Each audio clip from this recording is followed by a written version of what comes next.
आएगा। वेलकम था Pakistani such reaction में। उम्मीद करता हूँ आप सब खैरियत से होंगे, जाओगे, खुश होंगे, आबाद होंगे। अगर चैनल को सब्सक्राइब नहीं किया तो लाजमी सब्सक्राइब कर ले ताकि आने वाली वीडियो आप तक पहुंचे और आप एंजॉय करते रहें। मेरा नाम है लतीफ और मेरा नाम है वजह। तो भाई साहब, भारतीय इसरो ने अंतरिक्ष में 10,000 सैटेलाइट्स का जाल बिछाने का बनाया ऐसा प्लान, जिसको देखकर चीन पाकिस्तान के कलेजे पर चल गई छुरी। 10,000 सैटेलाइट का जाल? क्या बोल रहे हो वजह? अब 10,000 ये क्या कर रहा है इसरो? हाँ ना यार, एक भी नहीं, 10,000 सैटेलाइट वॉच करते हैं। ये क्या कर रहा है भारत भाई साहब? ये कौन सा हमला करने वाला है चीन पाकिस्तान हाँ पे? ना। कौन करते हैं स्टार्ट। क्या इसरो का 100 कॉल्ड असफल मिशन करने वाला है दुनिया की सबसे बड़ी अंतरिक्ष क्रांति का आगाज? दुनिया मान रही थी US-09 मिशन फेल होने के बाद शांत बैठा होगा इसरो, लेकिन हो गया बड़ा ऐलान। पाकिस्तान के चप्पे चप्पे की खबर देने वाला इसरो अब चीन के लिए बनने वाला है सबसे बड़ा सरदर्द। क्या है इसरो का वो गुप्त ऑपरेशन 50+ जिसने दुनिया भर की स्पेस एजेंसियों की नींद उड़ा दी है? 10,000 सैटेलाइट्स का वो कौन सा भारतीय जाल है जो अंतरिक्ष में चीन के हर मंसूबे को नाकाम कर देगा? क्यों अमेरिका की NIS भी इसरो के इस कदम से हैरान परेशान है और भारत की प्राइवेट कंपनियां कैसे इस खेल को बदल रही हैं? आज हम बात करने वाले हैं भारत की शान, भारतीय अंतरिक्ष अनुसंधान संगठन यानी इसरो की, जिसके नाम से ही आज चीन और दुनिया की बड़ी बड़ी स्पेस एजेंसियां खौफ खाती हैं। जी हाँ, आपने सही सुना, वही इसरो जिसने हमेशा सीमित संसाधनों में असीमित सफलताएं हासिल करके दुनिया को दांतों तले उंगली दबाने पर मजबूर किया है। आपको याद होगा, जब जब देश को जरूरत पड़ी इसरो ने अपनी ताकत का लोहा मनवाया। हाल ही में जब पाकिस्तान पर भारत ने कोई महत्वपूर्ण सैन्य एक्शन लिया था, तब यही इसरो था जिसने आसमान से पाकिस्तान के चप्पे चप्पे की सटीक जानकारी हमारी वीर सेनाओं तक पहुंचाई थी। दुश्मन के हर ठिकाने, हर हरकत पर पैनी नजर रखी थी। सैटेलाइट्स ने उस ऑपरेशन सिंदूर प्रतीकात्मक नाम को सफल बनाने में इतनी बड़ी भूमिका निभाई कि दुश्मन के एयर डिफेंस सिस्टम भी बौखला गए थे। लेकिन दोस्तों, सफलता के साथ कभी कभी छोटी मोटी बाधाएं भी आती हैं।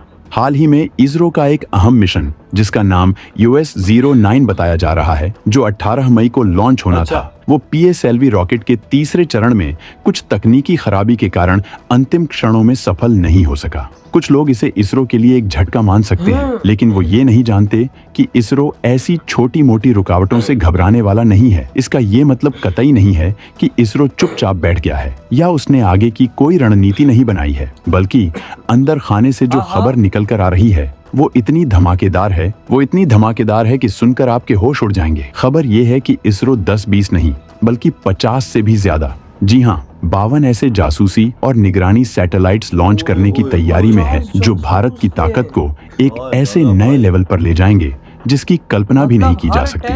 और रुकिए, पिक्चर अभी बाकी है मेरे दोस्त। इससे भी बड़ी, इससे भी विस्फोटक खबर ये है कि इसरो आने वाले चंद सालों में 100-200 नहीं बल्कि पूरे 10,000 सैटेलाइट्स का एक ऐसा अभेद्य जाल अंतरिक्ष में बिछाने की पूरी प्लानिंग कर चुका है, जिसमें भारत की सरकारी और प्राइवेट कंपनियां कंधे से कंधा मिलाकर काम कर रही हैं। भारत के इसरो का ये महाप्लान सुनकर चीन तो क्या, नासा तक के माथे पर पसीना आ गया है। हम आपको बताएंगे इस धमाकेदार खबर की पूरी कहानी कि कैसे एक छोटी सी तकनीकी बाधा के बाद इसरो अब अंतरिक्ष में भूचाल लाने की तैयारी कर रहा है। तो बने रहिएगा वीडियो पर और इस संबंध में आपके जो भी विचार हो कमेंट में लिखकर जरूर बताइएगा।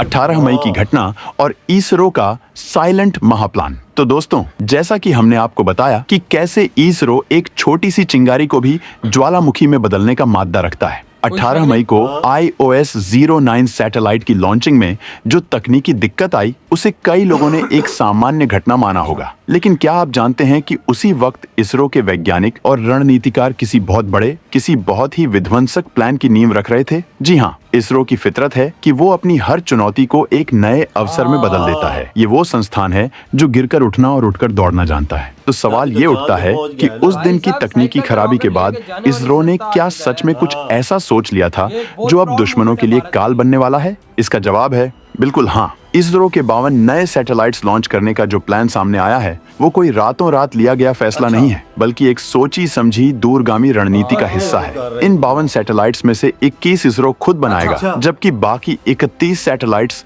भारत की तेजी से उभरती प्राइवेट स्पेस कंपनियां तैयार करेंगी। ये सैटेलाइट्स कोई मामूली सैटेलाइट्स नहीं होंगे, बल्कि ये होंगे 25 से कौन भारत के बनाएगा? आसमानी जासूस जो दिन रात हर मौसम में दुश्मन की हर हरकत पर नजर रखेंगे। इनमें आधुनिक C band synthetic aperture radar system लगे होंगे जो बादलों को चीरकर अंधेरे को भेदकर हाई क्वालिटी तस्वीरें लेने में सक्षम होंगे। सोचिए, जब ऐसे 50 से ज्यादा सैटेलाइट्स का जाल अंतरिक्ष में बिछ जाएगा तो क्या हमारे दुश्मन चैन की नींद सो पाएंगे? क्या उनकी कोई भी साजिश, कोई भी तैयारी हमसे छिपी रह पाएगी? बिल्कुल नहीं। और यही वजह है कि देश के दुश्मन, चाहे वो चीन हो या पाकिस्तान, एक बार फिर इसरो के इस काम से थर थर कांपने लगे हैं। उन्हें पता है कि इसरो का ये कदम उनकी हर नापाक योजना पर पानी फेर देगा।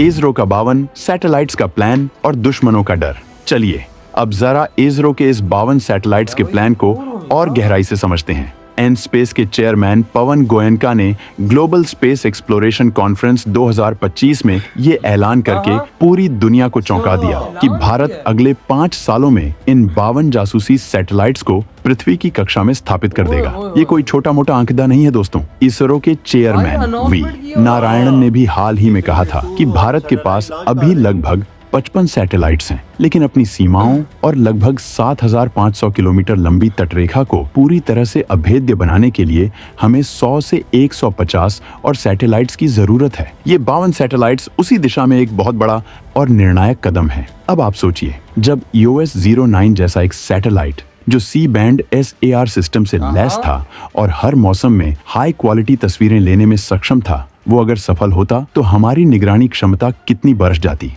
भले ही वो लॉन्च उस समय सफल नहीं हुआ, लेकिन ऐसे दर्जनों सैटेलाइट्स अब पाइपलाइन में हैं। कार्टोसैट सीरीज के सैटेलाइट्स जो मैपिंग और शहरी ग्रामीण प्लानिंग में मदद करते हैं, रिसार्ट सीरीज के रडार इमेजिंग टोही सैटेलाइट्स जो दिन रात हर मौसम में पृथ्वी की तस्वीरें लेते हैं, और EOS यानी अर्थ ऑब्जर्वेशन सैटेलाइट्स जो पर्यावरण, आपदा प्रबंधन और संसाधन प्रबंधन के लिए महत्वपूर्ण डेटा जुटाते हैं। इन सभी क्षमताओं को कई गुना बढ़ाने की तैयारी है। इसका सीधा मतलब है कि चीन की हर मूवमेंट, पाकिस्तान की हर साजिश, हिंद महासागर में दुश्मन की हर पनडुब्बी, सब कुछ हमारी नजरों के सामने होगा। 24 घंटे 7 दिन 365 दिन। ऑपरेशन सिंदूर जैसी कार्रवाइयों में जहां सैटेलाइट्स ने महत्वपूर्ण भूमिका निभाई थी, भविष्य में ऐसी कार्रवाइयां और भी सटीक और प्रभावी होंगी। यही डर है जो हमारे दुश्मनों को सता रहा है।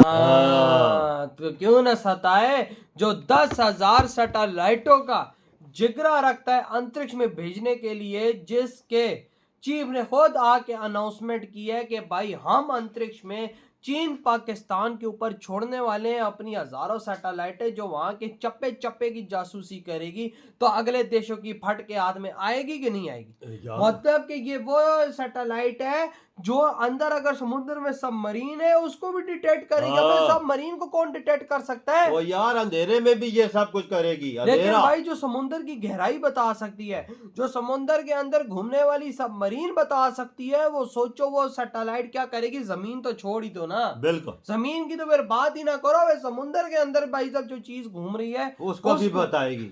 ये कैसी टेक्नोलॉजी है यार? ये कौन सी टेक्नोलॉजी इसरो यूज कर रहा है यार? वजह 25 सैटेलाइटें खुद बनाएगा इसरो। हाँ, और 32 जो बनाएंगे वो प्राइवेट जो साथ जुड़े हुए वो बनाएंगे। देख ले, जो प्राइवेट कंपनी है साथ वो बनाएंगी। और कितनी बड़ी कामयाबी है इंडिया की। देख यार, मोदी जी ने वादा किया था ना प्राइवेट कंपनियों को भी साथ जोड़ा, और इसरो ने भी साथ जोड़ दिया। बिल्कुल ऐसा और यही कामयाबियां उनको मिल रही। अंतरिक्ष में ऊपर भी हमारा जो हाल किया है इसरो ने किया है ना, देख लेना। ऊपर से जो पिक्चर उन्होंने सबको डेटा मेटा दिया है, इंडिया ने वही चीजें की हैं, वही हमारे देखो एयरबेसों पे हमले हुए हैं। ये वो इसका ही कमाल है ना, उनको एग्जैक्ट लोकेशंस प्रोवाइड की गई है। तो ये देख ले नतीजा, सैटेलाइट ही कितनी कमाल है। हमारे पास अगर चीज सैटेलाइट सही कुछ होती तो हम भी बता सकते थे कि ये हुआ है। हमारे पास कुछ भी नहीं है ना, है कोई नहीं, सैटेलाइट का नामो निशान नहीं वही ना। और मजे की बात भाई, अब तो इंडिया ने वो सोच लिया कि चाइना का चप्पा चप्पा, पाकिस्तान का चप्पा चप्पा उनकी जात में होगा सैटेलाइट के थ्रू।